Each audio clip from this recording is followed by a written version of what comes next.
Shalom saudara-saudara yang menerima kasih karunia terbesar, yaitu keselamatan di dalam Tuhan Yesus Kristus. Kiranya sukacita dan damai sejahtera dari Allah Bapa senantiasa melimpah di dalam hati dan pikiran kita semua. Saat ini marilah kita bersama-sama mempersiapkan hati kita untuk berdoa sebelum mendengarkan renungan firman Tuhan. Mari kita berdoa.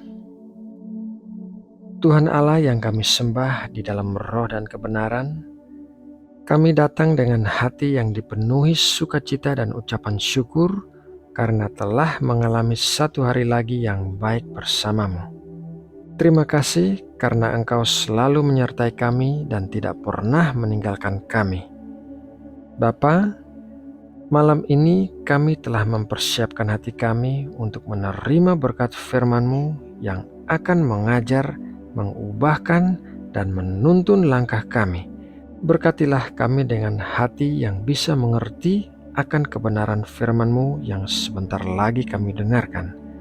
Terima kasih Bapa, dalam nama Tuhan Yesus Kristus kami berdoa. Amin. Saudara yang terkasih, setiap orang pasti ingin berbahagia di sepanjang hidupnya jikalau memungkinkan. Namun demikian, karena hidup kita di tengah dunia yang telah dipengaruhi oleh dosa, maka kita tidak bisa menghindari orang-orang, tekanan, dan permasalahan yang membuat kita tidak bahagia. Sebetulnya, kebahagiaan adalah sebuah hal yang sederhana. Kebahagiaan adalah sebuah pilihan yang kita buat secara sadar saat kita sedang berada dalam sebuah situasi. Dalam surat yang ditulisnya di dalam penjara kepada jemaat di Filipi, Rasul Paulus menuliskan tentang 4 jenis orang yang ditemuinya yang bisa kita jadikan pembelajaran, karena kita juga pasti bertemu dengan keempat jenis orang ini di sepanjang hidup kita.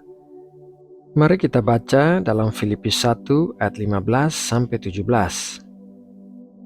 Ada orang yang memberitakan Kristus karena dengki dan perselisihan, tetapi ada pula yang memberitakannya dengan maksud baik.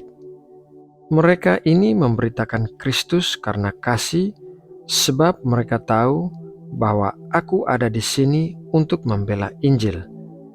Tetapi yang lain karena kepentingan sendiri dan dengan maksud yang tidak ikhlas, sangkanya dengan demikian mereka memperberat bebanku dalam penjara. Tipe orang yang pertama adalah pendengki. Pendengki adalah orang-orang yang memiliki rasa iri hati dan tidak suka atas apa yang dimiliki oleh orang lain. Mereka selalu berusaha menemukan hal-hal buruk yang bisa mereka katakan tentang orang yang tidak mereka sukai. Orang-orang seperti inilah yang paling sering menimbulkan perselisihan dan pertengkaran. Tipe orang yang kedua adalah teman. Ini adalah orang-orang yang kita harapkan untuk kita miliki sebanyak mungkin. Mereka adalah orang-orang baik yang mengasihi kita apa adanya dan mendukung kita. Tipe orang yang ketiga adalah memiliki kepentingan sendiri. Selalu ada orang-orang di sekitar kita yang melakukan sesuatu kepada kita, tetapi untuk kepentingan mereka sendiri. Dengan kata lain, orang-orang yang memanfaatkan kita untuk keuntungan mereka. Tipe orang yang keempat adalah orang yang tidak ikhlas atau tulus. Orang-orang semacam ini adalah orang-orang yang terlihat melakukan kebaikan kepada kita, namun sesungguhnya mereka tidak tulus melakukannya.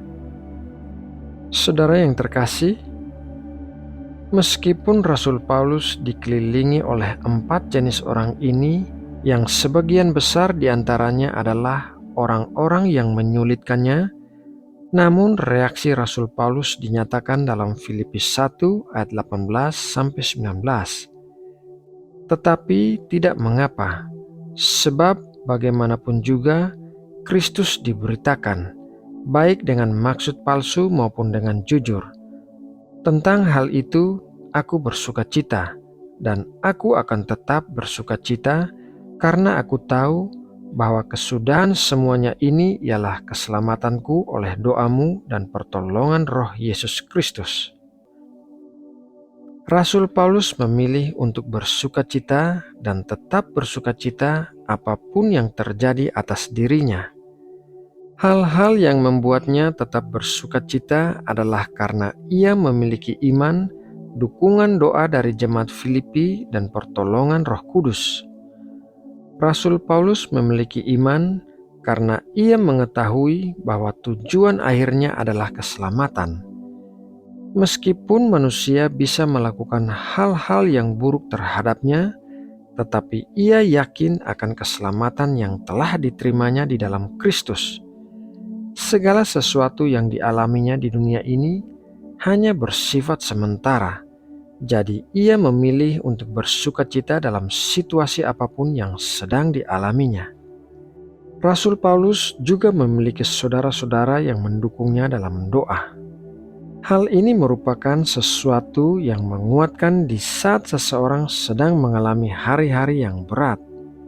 Inilah pentingnya bagi kita untuk bergabung dalam suatu komunitas gereja atau kumpulan sel agar kita dapat saling mendukung satu sama lain. Yang terakhir, Rasul Paulus dikuatkan oleh pertolongan Roh Kudus. Roh Kudus adalah pribadi Allah yang berada di dalam kita.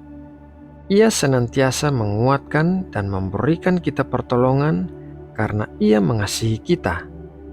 Kita bisa memilih untuk tetap bahagia dalam situasi yang sedang kita alami, baik kekurangan maupun kelebihan, senang ataupun susah, karena kita bisa meyakini bahwa Tuhan selalu menyertai kita melalui Roh Kudus-Nya di dalam kita.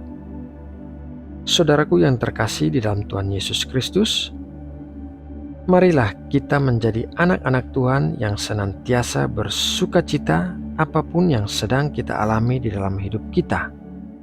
Janganlah kita membuang waktu kita yang berharga dengan mengeluh ataupun marah atas apa yang dikatakan atau dilakukan orang lain terhadap kita.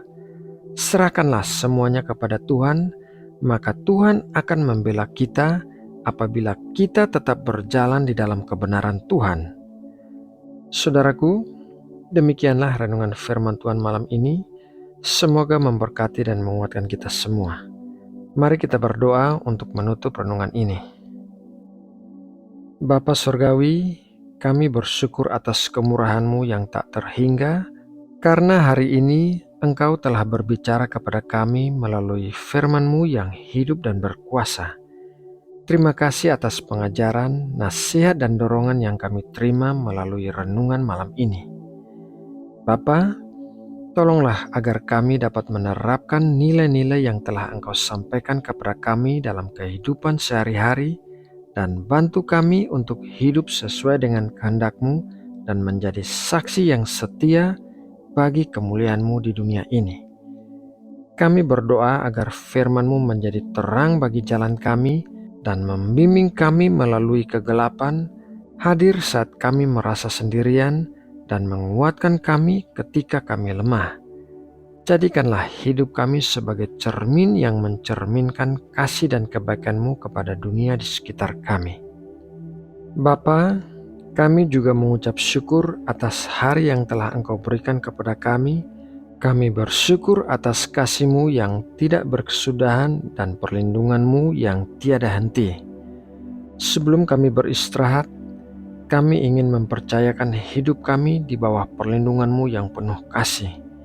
Kami juga berdoa agar Engkau memberikan istirahat yang baik dan menyegarkan bagi tubuh kami, dan berkatilah istirahat kami sehingga memulihkan tubuh, jiwa, dan pikiran kami. Berikanlah kami semangat baru pada pagi yang akan datang, siap untuk menghadapi setiap tugas dan tantangan yang Engkau berikan kepada kami. Terima kasih ya Bapa. Kami bersyukur kepadamu atas bangsa Indonesia, tempat kami berada saat ini. Terima kasih atas kekayaan alam, keanekaragaman budaya, dan persatuan yang telah Engkau berikan kepada negeri ini. Kami berdoa bagi kesejahteraan bangsa Indonesia dan memohon berkat-Mu untuk negeri ini.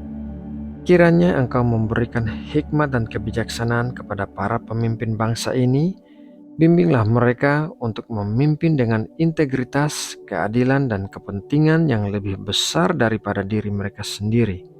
Berikanlah mereka visi yang jelas dan ketekunan untuk memajukan bangsa ini menuju kemajuan yang berkelanjutan. Terima kasih ya Bapa.